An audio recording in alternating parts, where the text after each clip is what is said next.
বিশাল এক মাছের পেট লম্বালম্বিভাবে চিরে ফেলা হচ্ছে। প্রথম দেখায় থকথকে কালো এই দানাগুলো ফেলনা মনে হলেও এর দাম রীতিমতো অবিশ্বাস্য। এই 1 কেজি কালো দানার দামে অনায়াসেই কেনা সম্ভব একটি চকচকে প্রিমিয়াম গাড়ি কিংবা কয়েক ডজন লেটেস্ট মডেলের আইফোন। খাবারের জগতে কালো সোনা খ্যাত এই মহামূল্যবান বস্তুর নাম ক্যাভিয়ার। মূলত এটি স্টারজন নামের এক বিলুপ্তপ্রায় প্রজাতির মাছের ডিম।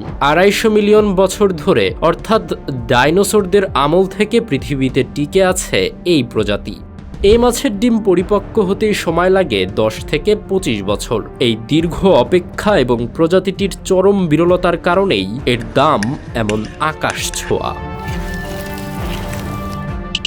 আমাদের ভিডিওগুলো ভোলা থেকে দেখছেন জাহিদ হাসান শান্ত, ঢাকা থেকে দেখছেন সানজিদ হোসেন সায়েম, জিহাদ দেখছেন চর্ণআবাদ থেকে, ফয়সাল মাহমুদ সাগর দেখছেন ডেমরা থেকে এবং মানিকগঞ্জ থেকে দেখছেন অর্ণব।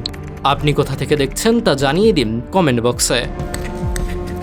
সবচেয়ে দামি আলমাস ক্যাভিয়ারের প্রতি কেজির মূল্য প্রায় 38 লক্ষ টাকা। কড়া করে ভাজা ডিমে অভ্যস্ততা থাকলেও এই ক্যাভিয়ার খাওয়া হয় সম্পূর্ণ কাঁচা। ধাতব চামচের স্পর্শে স্বাদ তেতো হয়ে যায় বলে ঝিনুক বা হাড়ের তৈরি চামচ দিয়ে সরাসরি মুখের তালুতে গুলিয়ে এর আদিম সামুদ্রিক স্বাদ নেওয়া হয়। বর্তমানে বিশ্বজুড়ে এর বিপুল চাহিদার 60%-এরও বেশি মেটায় চীনের অত্যাধুনিক খামারগুলো।